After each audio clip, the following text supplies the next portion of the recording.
नमस्कार दोस्तों, स्वागत है आपका हमारे इस द हिंदू और दैनिक जागरण के न्यूज़ एडिटोरियल के अंदर। आज 13 सितंबर है, तो चलिए शुरू करते हैं। और अगर आप चैनल पर नए हैं तो चैनल को सब्सक्राइब कर लीजिए, और अगर आप वीडियो पसंद आती है तो आप वीडियो को शेयर कर दीजिए। ठीक है, पहला जो आर्टिकल हमारा दैनिक जागरण से संबंधित आर्टिकल है, जिसके अंदर क्या कहा गया है, जो हिंदी भाषा के है उस पर एक अखिल भारतीय यानी सम्मेलन हुआ था सूरत के अंदर। ठीक है, इसके बारे में ये आर्टिकल है। वैसे ज़्यादा ये महत्वपूर्ण आर्टिकल नहीं है। इसमें क्या है भी बताया गया है भी जो इतिहास के अंदर किस प्रकार से जो हमारी हिंदी भाषा थी उसको प्रोत्साहन दिया गया था।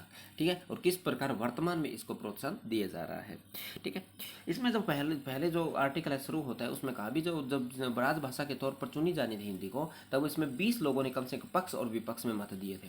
और इसमें जो अंतिम वोट था जो है जिसको राजश्री पुरुषोत्तम दास टंडन जी का एक वोट था, जिसकी वजह से यह राजभाषा के तौर पर चुनी गई थी। ठीक है, आगे इसमें कहा भी किसी भी भाषा की प्रतिष्ठा केवल इसलिए नहीं होती कि उसकी व्याकरण, लिपि, साहित्य, संपदा दृष्टि से कितनी संपन्न है। यानी कोई भी भाषा हम इस प्रकार से प्रतिष्ठित नहीं कह सकते हैं भी उसकी व्याकरण अच्छी है, उसकी लिपि अच्छी है, या उसकी जो हम साहित्य या जिसके बाद साहित्य लिखे गए हैं वह कितने संपन्न हैं। जबकि हम उस भाषा को तब प्रतिष्ठित मानते हैं ताकि उसको बोलने वाले लोग कहीं ना कहीं अपनी संस्कृति या अपनी भाषा पर क्या करें, गौरव करें। ठीक है, आगे इसके अंदर एग्जाम्पल महात्मा गांधी जी का दिया गया। भी महात्मा गांधी मूलतः तो गुजराती थे, मगर फिर भी वह भाषा से किस प्रकार लोगों को जोड़ना चाहिए इससे भली भांति क्या थे, अवगत थे। उन्होंने हिंदी भाषा के प्रथम प्रचार के लिए अपने पुत्र थे उनके, देवदास थे, उनको दक्षिण के प्रचार के हेतु भेजा था। ठीक है, इसके अंदर भी जो इसके अंदर राष्ट्रभाषा प्रचार समिति वर्धा, काशी विश्वविद्यालय, वाराणसी की स्थापना के साथ ही गांधी जी ने भाषा वैचारिक व्यवहार के रूप में के लिए देने के लिए कई संस्थाएं भी स्थापित की थी। ठीक है, ताकि भाषाओं को यानी बढ़ाया जा सके। इसमें एक एग्जाम्पल दिया गया है आगे काका कलेशकर का। ठीक है, सरजोई काका कलेकर, उन्होंने क्या था, वे मूलतः तो मराठी थे, मगर गांधी जी के परामर्श से उन्होंने पहले गुजराती और हिंदी भाषा सीखी, और उन्होंने एक नवजीवन संपदा के तरह या गुजराती भाषा में नव संपन्न नाम का एक पत्र लिखा था। ठीक है, तो यह भी कहीं कहीं जानते थे भी किस प्रकार से जो भाषा है वह लोगों को जोड़ने का काम करती है। ठीक है, इसी प्रकार मूल रूप से गुजराती में भी हम बात करते हैं, जो सरदार वल्लभ भाई पटेल थे, उन्होंने भी हिंदी भाषा को चुना था ताकि लोगों को अच्छे से जोड़ा जा सके, उनके साथ कम्युनिकेशन अच्छा से किया जा सके। ठीक है, इसी में साथ क्या भी जो हमारा जो संकल्प हिंदी भाषा को बनाने रखना है। ठीक है, तो सरदार वल्लभ भाई पटेल ने कहा था जो दक्षिण में अभियान चलाया था, उन्होंने कहा जो हमारा जो उद्देश्य है वह कहीं की राष्ट्रीय एकता और अखंडता को बनाए रखने के लिए हम भाषा को महत्वपूर्ण स्थान देते हैं। उसमें हिंदी भाषा को हम राष्ट्रभाषा के रूप में बनाते हैं। इसी के साथ में अगला एक एग्जाम्पल दयानंद सरस्वती का भी दे रखा है। उन्होंने भी एक ऐतिहासिक हिंदी सेवा की ऐतिहासिक एक प्रसिद्ध ग्रंथ था उनका, सत्य प्रकाश लिखा था। ठीक है, बस इस आर्टिकल में ये एग्जाम्पल थे, ये हमारे लिए इंपॉर्टेंट होता है, क्योंकि राजभाषा से संबंधित जिस प्रकार की इस अब के जो चल रहा है उससे हमसे यह हो सकता है अभी प्रीलिम्स या मेंस के अंदर यहाँ से कोई ना कोई क्वेश्चन आ सके। ठीक है, चलिए अगला जो आर्टिकल है वह भी हमारा दैनिक जागरण से संबंधित है। इसमें क्या था, ये आरक्षण से संबंधित आर्टिकल है। ठीक है, यानी ये जो आर्टिकल है ये किससे संबंधित है, अभी हमें पता होगा, पिछले कुछ दिनों हमने न्यूज़ में भी डिस्कशन किया था भी क्या था भी सुप्रीम कोर्ट में एक जो आर्थिक रूप से पिछड़े जो 10% आरक्षण दिया जाता है उस पर एक याचिका दायर हुई थी, जिसकी अभी सुनवाई शुरू हो गई है। तो उसमें कहा गया था जो 103वां संविधान संशोधन हुआ था, जिसमें आर्थिक रूप से पिछड़े वर्ग के लोग थे उनको 10% आरक्षण दिया गया था। इसको इस चुनौती दी गई है, कहीं ये मूल ढांचे को प्रभावित तो नहीं करता है। कैसे, क्योंकि हमारे संविधान के अंदर हमने 50% निर्धारित किया था, ये हम 50% से अधिक है जो आरक्षण नहीं देंगे, मगर जब ये 10% लागू हो जाता है तो ये कहीं ना कहीं 50% से सीमा आगे निकल जाती है। तो ऐसी स्थिति में क्या होता है भी हम इसकी संवैधानिकता देखते हैं भी संविधान कितना ये संवैधानिक है, कितना ये संवैधानिक नहीं है। ठीक है, इसी के अंदर आगे इसके अंदर कहा भी जिस प्रकार ओबीसी यानी अन्य पिछड़ा वर्ग आयोग के अंदर क्रीमी लेयर का प्रावधान किया गया है। ठीक है, उसके अंदर वैसा भी जैसे जो आर्थिक पिछड़ा वर्ग आयोग है इसके अंदर जो व्यक्ति की आय है उसको आधार माना गया है। ठीक है, आगे इसके अंदर जो लेखक है वे प्रश्न करते हैं भी जो अनुसूचित जाति है और जनजाति है उनमें भी कहीं ना कहीं क्रीमी लेयर जैसी व्यवस्था की जा सकती है। ठीक है, या करनी चाहिए। साथ ही साथ इसके साथ कहा भी जो सामाजिक, आर्थिक और शैक्षणिक रूप से विभाजित किया जाना चाहिए, यानी जो लोग हैं उनको कितने शैक्षणिक रूप से संपन्न है, कितने आर्थिक रूप से संपन्न है, कितने वह सामाजिक रूप से संपन्न है, इस हिसाब से उनको एक अलग वर्ग बना दिया जाना चाहिए ताकि आरक्षण की व्यवस्था सही तरह से लागू की जा सके। ठीक है। इसी साथ में कहा गया भी जो आरक्षण से आगामी पीढ़ियों को वंचित क्यों नहीं किया जाना चाहिए, यानी एक पीढ़ी को अगर आरक्षण मिल चुका है, अगर वह संपन्न हो चुकी है, तो कहीं ना कहीं जो आने वाली पीढ़ी है उसको भी उस आरक्षण से वंचित करके उसे सामान्य श्रेणी में डाल दिया जाना चाहिए, ताकि उसकी आर्थिक व शैक्षणिक स्थिति काफ़ी अच्छी है। ठीक है। साथ ही आरक्षण पर इसके बाद में कहा गया है भी ठीक है, अभी जो नीचे के पद हैं उनमें आरक्षण 10% आरक्षण वाली सीमा है वह कहीं ना कहीं लागू होती है, और साथ ही वहाँ पर पद भी भरे जा रहे हैं। मगर बात उच्च पदों की आती है, तो उसमें क्या होता है भी जो आरक्षण के जो पद हैं वह खाली पड़े हैं। 10% से अधिक पद ऐसे हैं जो अभी तक खाली पड़े हैं। उनमें क्या क्या है भी अनुभव की कमी है, जिसके कारण क्या है भी वह पद भरे नहीं जा रहे हैं। ठीक है। इसके अंदर 2 कारण बताए भी जो आरक्षण है वह किस प्रकार से लागू नहीं हो पाता या किस प्रकार से उसकी अच्छे से समीक्षा नहीं होती है। इसमें जो पहला कारण बताया वो कहीं ना कहीं वोट बैंक का बताया गया है, यानी जो आर्थिक या शैक्षणिक रूप से जो आरक्षण दिया जाता है वह लोगों के कहीं ना कहीं क्या है भी एक वोट बैंक बना हुआ है राजनीतिक पार्टियों का, जिसकी वजह से वह क्या कहते हैं भी इसको लागू नहीं कर पाते हैं। कि उनको लगता है भी कहीं अगर हम आरक्षण से संबंधित किसी भी प्रकार के सुधार की बात करेंगे तो हमारा जो वोट बैंक है या वोट से संबंधित उनकी राजनीति है वह किसी प्रकार से प्रभावित ना हो। इसी के साथ कहा गया भी दूसरा जो कारण बताया गया, जो उच्च पदों पर जो व्यक्ति बैठे हैं उनका जो विशेषाधिकार से संबंधित है, यानी जो लोग उच्च पद पर बैठे वह भी ये नहीं चाहते भी जो नीचे तबके के लोग हैं वह लाएं या उनको आरक्षण दिया जाए, ताकि वह उनके पद भी उनके विशेषाधिकार प्रभावित हो सकते हैं। ठीक है। और उसके साथ साथ हम यह भी कह सकते हैं भी जो ऊपरी वर्ग है वह कहीं कहीं संपन्न वर्ग है। ठीक है। वह आर्थिक रूप से भी काफ़ी संपन्न वर्ग है, तो वह कहीं कहीं अपने विशेषाधिकारों से संबंधित काफ़ी कह सकते हैं भी आकांक्षा रखते हैं भी वह उनके विशेषाधिकार किसी भी रूप में कम नहीं होने चाहिए, वह कुछ इस प्रकार की आकांक्षा रखते हैं। ठीक है। जैसे इसमें आगे कहा भी जिसमें प्रकार से हम हर किसी कानून को, जो कोई भी कानून है उसकी हम समीक्षा करते हैं, चाहे वह कानून है या कोई नियम है, इसी प्रकार से हमें जो आरक्षण की व्यवस्था है उसकी भी समय समय पर समीक्षा करनी चाहिए, ताकि हमें ये पता चले भी जो आरक्षण जिस उद्देश्य से हमने लागू किया था क्या वह उद्देश्य आरक्षण अपना वह उद्देश्य पूरा करने में सक्षम रहा है या नहीं रहा है, यानी जिस मूल उद्देश्य से हमने आरक्षण को बनाया था क्या वह अपने लक्ष्य को पा रहा है या नहीं पा रहा है, या वह कहीं न कहीं अपनी जो मूल भावना थी उसको विफल रहा है। ठीक है। आगे इसके अंदर कुछ कहा है, उसमें कुछ बताएंगे भी कुछ चुनौतियां हैं। इसमें जो कुछ लाभ है वह क्या है भी कुछ जो चुनिंदा जो जातियां हैं उनको ही मिल रहा है, जबकि जो कुछ जातियां ऐसी है जो आर्थिक रूप से पिछड़ी भी हैं फिर भी उन्हें उसका लाभ अच्छे से नहीं मिल पा रहा है। इसके अंदर एक आयोग का जिक्र किया गया जिसका नाम है राहौनी आयोग। ठीक है। जो राहौनी आयोग है उनकी जो समीक्षाएं हैं, उनकी जो हम कह सकते हैं सिफारिश है, उनको भी जल्दी से जल्दी क्या करना चाहिए, लागू करना चाहिए। ठीक है। और साथ ही साथ जो अति पिछड़ा वर्ग आयोग है वे आरक्षण के लाभ भी मिल सके, जिससे क्या भी जो ज़्यादा पिछड़ा वर्ग लोग हैं उनको भी लाभ मिल सके और जो आरक्षण है वह सही व्यक्ति तक पहुंच पाए। ठीक है।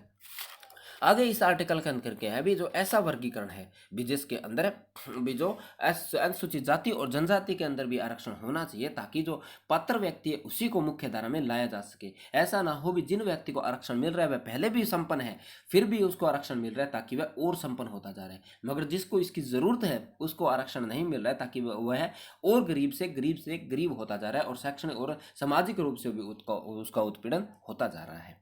ठीक है।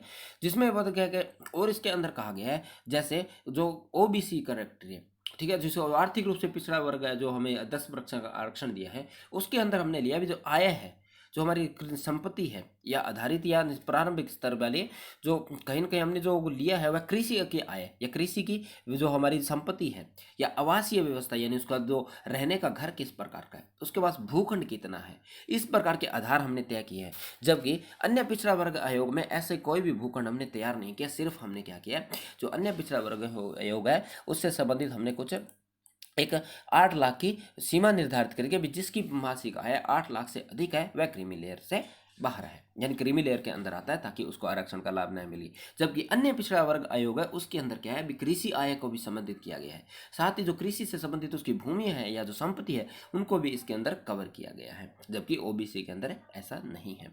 फिर इसके अंदर बाजार की बात करिए, अगर बाजार की बात करें तो बाजार है किसी भी व्यक्ति का जो मूल्यांकन है वो उसकी क्रय शक्ति के आधार पर करता है कि कितनी वस्तु वह खरीद पा रहा है, उसके हिसाब से वह देखता है वह कितना संपन्न है या किस प्रकार से संपन्न है। मगर ये कहाँ तक सही है, क्योंकि वह क्रय केवल जरूरी जरूरी नहीं है वह अपनी आय से भी करे, वह करे कहीं ना कहीं उधार लेकर के या अपनी ज़रूरतों को हिसाब से भी करे कर सकता है। तो ये भी कहीं ना कहीं पूरी बातें सही नहीं है। इसमें कहा गया है, साथ में इसमें आगे इसमें लास्ट में कहा गया है कि ये जो कार्य है वह कहीं ना कहीं सुप्रीम कोर्ट में इसके आकर स्वतः संज्ञान लेना पड़ेगा। जैसे हम कह सकते हैं सुप्रीम कोर्ट अनुच्छेद 142 के तहत स्वतः संज्ञान लेता है किसी परिस्थिति के अंदर, उसे भी सब सुप्रीम कोर्ट को अंदर ऐसा संज्ञान लेना होगा, क्योंकि जो राजनीतिक दल है वह कहीं ना अपने हितों को ध्यान में रखते हुए उसका अच्छे से निरीक्षण नहीं करते हैं। ठीक है, साथ के अंदर इसके अंदर आगे का है जो आर्टिकल हमारा 330 है और 332 जो आर्टिकल है वह क्या कहता है भी जो समय समय पर जो आरक्षण है उसकी समीक्षा की जानी चाहिए। ठीक है, तो हमें संवैधानिक रूप से भी ये हमारे प्रावधान है भी जो आरक्षण की यानी जो हमारे आरक्षण की जो व्यवस्था है उसका प्रशिक्षण किया जाना चाहिए। ठीक है, तो इसका हवाला देते हुए सुप्रीम कोर्ट को स्वतः संज्ञान लेना चाहिए। तो ये पूरा आर्टिकल था, ये काफ़ी इंपॉर्टेंट हो जाता है। इसमें कुछ जो सोल्यूशन दिए थे वो अच्छे खासे सोल्यूशन थे, तो आप इसको पे नोट कर लीजिए ताकि कभी भी अगर कैसा क्वेश्चन MCQs या प्रीव्यू में आए या मेंस में ऐसा क्वेश्चन आए तो हम इसका आंसर लिख पाएँ। ठीक है, अगला जो आर्टिकल है ये भी हमारा किससे दैनिक जागरण से संबंधित आर्टिकल है। इसके अंदर जैसे ये ऊपर आपको दिख नहीं रहा है, मैं आपको बता देता हूँ ये क्या है। ये क्या भी तकनीकी की सहायता से भ्रष्टाचार पर अंकुश, यानी किस प्रकार से हम जो हमारी टेक्नोलॉजी है उसके यानी टेक्नोलॉजी आधारित हम किस प्रकार से जो सूचना है या किस प्रकार से भ्रष्टाचार है उसको क्या करते हैं नियंत्रित कर सकते हैं।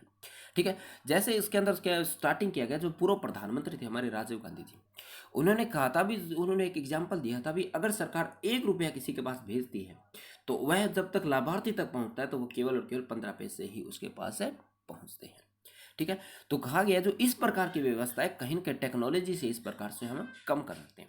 जैसे हम आज जनधन खाते की बात करते हैं तो जनधन खाते में क्या है भी जो लोगों के पास जो पैसा है वह हाथ यानी एट ए टाइम उनके पास ये पैसे पहुंच जाते हैं, जिसकी वजह से इस प्रकार की जो बीच में जो बिचौलिए जो पैसे रखते थे उनसे हमें निजात मिलती है, कहीं ना कहीं उनसे हमें क्या है भी छुटकारा मिल सका, कहीं ना कहीं भ्रष्टाचार पर लगाम लगाने की व्यवस्था हो चुकी है, कहीं ना कहीं भ्रष्टाचार पर लगाम लगी है।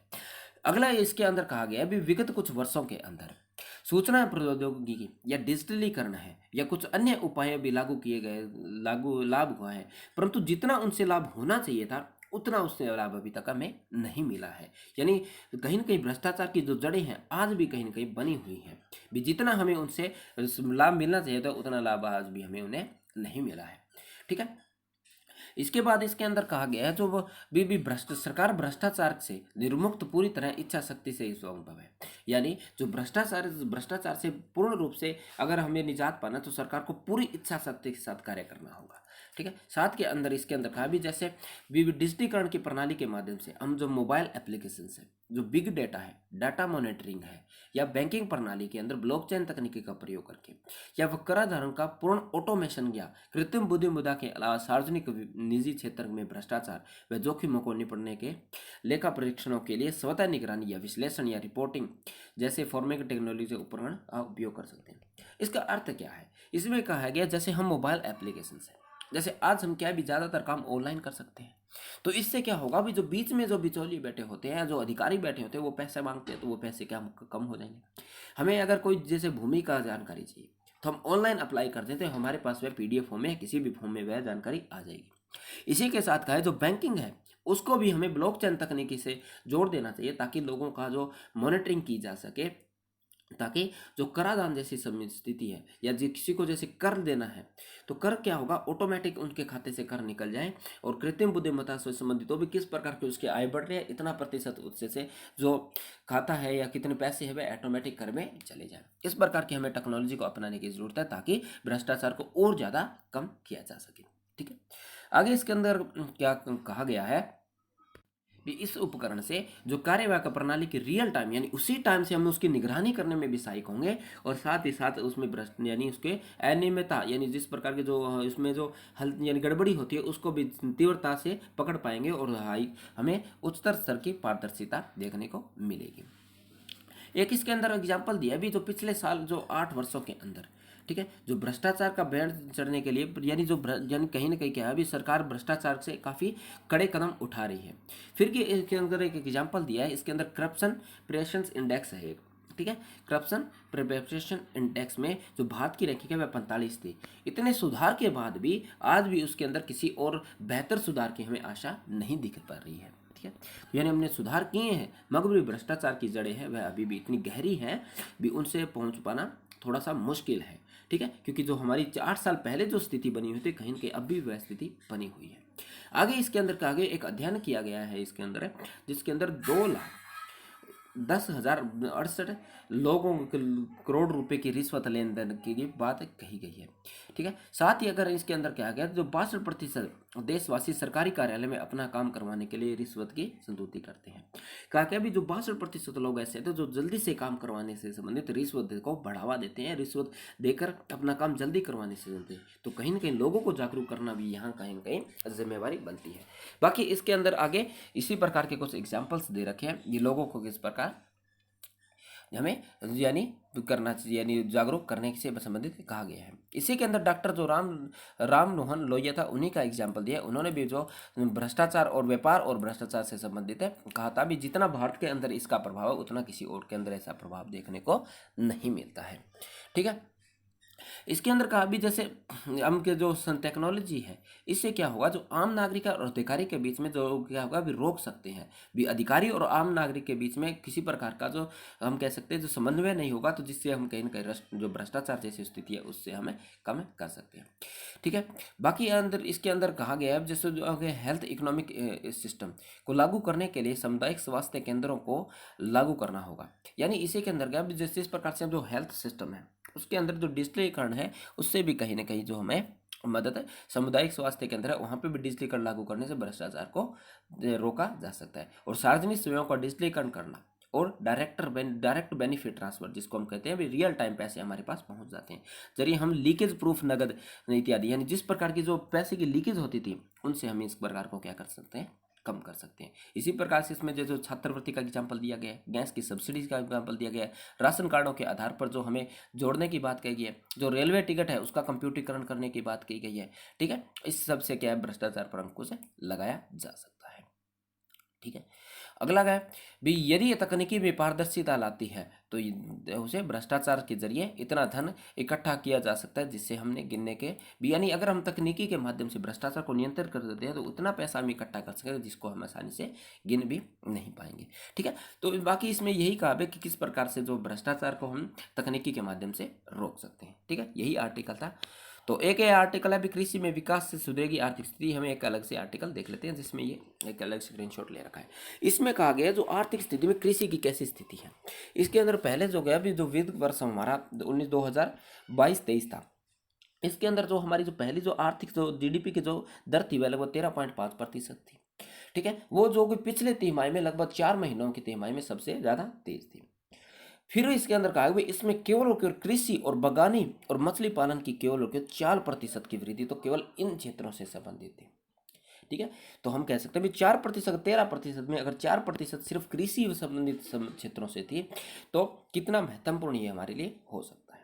इसी प्रकार इसमें आगे इसके अंदर कहा गया है भी जो कृषि की अर्थव्यवस्था पर भी हमारा जो कृषि है उसका अर्थव्यवस्था पर काफ़ी गहरा प्रभाव है। हम क्या देख सकते हैं भी कई दशकों पहले की अगर हम बात करें तो हम क्या थे कृषि पर आत्मनिर्भर भी नहीं थे। कृषि से संबंधित जो खाद्य पदार्थ थे उनका हमें क्या करना पड़ता था, आयात करना पड़ता था, जिसके बाद हमारे यहाँ हरित क्रांति आई उसके बाद हम खाद्य में क्या है आत्मनिर्भर जो है। और आत्मनिर्भर के साथ साथ हम कहीं ना कहीं जो विश्व के सबसे बड़े जो निर्यातक हैं खाद्य के निर्यातक देश है उसकी सूची में भी हमें क्या है शामिल है। इसी के साथ इसके अंदर क्या है जो भारत दुग्ध उत्पादन में पहले स्थान पर है और फलों के उत्पादन में कहाँ हमें दूसरे स्थान पर है। तो ये भी कहीं ना कहीं क्या है हमारी खाद्य आत्मनिर्भरता को यानी हम बताते हैं जो आत्मनिर्भरता की बात को हमें बताता है भी कितने हम आत्मनिर्भर होते जा रहे हैं। और निर्यातक में हम 10 जो देश हैं उनकी सूची में शामिल होते हैं। ठीक है, फिर इसके अंदर कहा गया है भी लेकिन इतना कुछ होने के बाद भी जो क्या है जो छोटे किसान हैं यानी जिसके अंदर भी जो उत्पादन के लिए जो 23% है वो छोटे किसान हैं, फिर भी वो छोटे किसान हैं जो गरीबी रेखा के नीचे यानी अपना कैसे भी गरीबी रेखा के नीचे हैं जो 23% हैं। उसके बाद भी जो कुछ जो छोटे और मंझले किसान हैं वह क्या अभी कृषि की लागत ज़्यादा है और उसकी जो आमदनी है वह कम है, जिसकी वजह से उनको लाभ नहीं हो पा रहा है। तो वह क्या अभी कृषि से उनका मोह भंग होता जा रहा है, वह कृषि को और आधुनिकीकरण नहीं अपना पा रहे हैं, कृषि को छोड़ करके नए नए व्यवसाय की तरफ जाने के बातें कर रहे हैं। ठीक है। और इसी के साथ जो भूमि है, श्रम है, पूंजी जैसे उत्पादन के को लेकर मॉनिटरिंग हमें की जानी चाहिए, और फसल का किस प्रकार से नुकसान हुआ है उसका भी व्यापक तौर पर समीक्षा हमें की जानी चाहिए, ताकि हम क्या करें भी उसकी और ज़्यादा अच्छे से समीक्षा कर पाएँ। साथ में इसके एग्जाम्पल दिया अभी किस खाद्य सुरक्षा हमारे क्यों महत्वपूर्ण, क्योंकि अभी हमने जो रूस यूक्रेन का जो युद्ध था उसमें हमने इस बात की महसूस किया था भी खाद्य हमारे देश के लिए कितना महत्वपूर्ण हो सकता है। साथ ही इसके अंदर एक एग्जाम्पल दिया गया जो हमारे पड़ोसी देश हैं, जो श्रीलंका और पाकिस्तान देश हैं, वहाँ पर भी क्या है जो खाद्य से संबंधित जो स्थितियाँ हैं वह कहीं ना कहीं खराब बनी हुई हैं। ठीक है। और इसी के अंदर हम देखते हैं जो कृषि है हमारी, उसका जो हमारी अर्थव्यवस्था है या जीडीपी है उसमें 15% तक का योगदान है। तो इसके अंदर आगे का है भी कृषि तथा उद्योग एक दो दूसरे के पूरक हैं। ये क्या अभी जैसे कृषि है और उद्योग है, क्योंकि उद्योग होता है उसको कहीं ना कहीं क्या अभी जो कच्चा माल है वह कृषि से मिलता है। अगर कृषि से नहीं भी मिलता है तो कहीं ना कहीं डायरेक्टली या इनडायरेक्टली वे में कृषि या कृषि से संबंधित होते हैं, क्योंकि औद्योगिक से जो वस्तु खरीदी जाती है वह कृषक परिवार से या कृषक से संबंधित कोई सी व्यक्ति द्वारा खरीदी जाती है। अगर उसकी मांग नहीं होगी तो कहीं के उद्योग भी क्या कहें प्रभावित होंगे। तो हम कह सकते हैं भी जो कृषि के बिना औद्योगिकरण पॉसिबल नहीं है और औद्योगिकरण के बिना कृषि पॉसिबल नहीं है, क्योंकि अगर औद्योगिकरण नहीं होगा तो कृषि के अंदर नए नए विकास नहीं हो पाएंगे, जिसकी वजह से क्या होगा कृषि है हमारी नकारात्मक होती जाएगी। ठीक है, ये इस आर्टिकल के अंदर कहा गया है। ठीक है, अगला जो ये आर्टिकल था वह कोई ज़्यादा इंपॉर्टेंट नहीं था। इसमें क्या था भी जो ज्ञानव्यापी निर्णय था जो सुप्रीम कोर्ट ने ये कहा था, जो हाई कोर्ट में जो डिस्ट्रिक्ट कोर्ट है वहाँ का, उन्होंने कहा था भी हम इसके अंदर 1991 के जो बात कही, जो कानून के लागू की बात कही थी, यानी जो इसकी जो समीक्षा होगी, यानी जो इसकी जो हम कानून से संबंधित समीक्षा होगी, ना कि इसमें पूजा से संबंधित शिक्षा होगी, और यही बात सुप्रीम कोर्ट ने पहले कही थी। ठीक है, तो इसी से संबंधित थी। बाकी इसमें कोई खास इंपॉर्टेंट नहीं, इसलिए हमारे लिए इंपॉर्टेंट हो जाए तो जो आर्टिकल हमारा 16 है, ठीक है, जिसके अंदर क्या भी लोक नियोजन से संबंधित, ये देख लेते हैं, या इसके सही आर्टिकल हमारा धार्मिक स्वतंत्रता आर्टिकल 25 है, ये गलत स्क्रीनशॉट लग गया। ठीक है, चलो फिर भी हम आर्टिकल 16 देख लेते हैं, हमें बढ़ने के लिए इंपॉर्टेंट होता है क्या भी अनुच्छेद राज्य के अधीन किसी भी पद या नियोजन की नियुक्ति या संबंधित विषय या सभी नागरिकों के अवसर की समानता की बात कहता है। भी कोई जो व्यक्ति यानी जो राज्य है वह क्या करेगा भी किसी व्यक्ति की नियुक्ति के लिए किसी भी धर्म, मूल, वंश, जाति को आधार नहीं मानेगा। ठीक है, ये आर्टिकल ऐसे दे रखा है, ये स्क्रीनशॉट गलत लग गया इसमें। ठीक है, तो आज की वीडियो में इतना ही। अगर आपके लिए वीडियो हेल्पफुल होती है तो प्लीज़ आप चैनल को सब्सक्राइब कर लीजिए, साथ ही साथ वीडियो को लाइक कर दीजिए। तो चलिए मिलते हैं नेक्स्ट वीडियो में।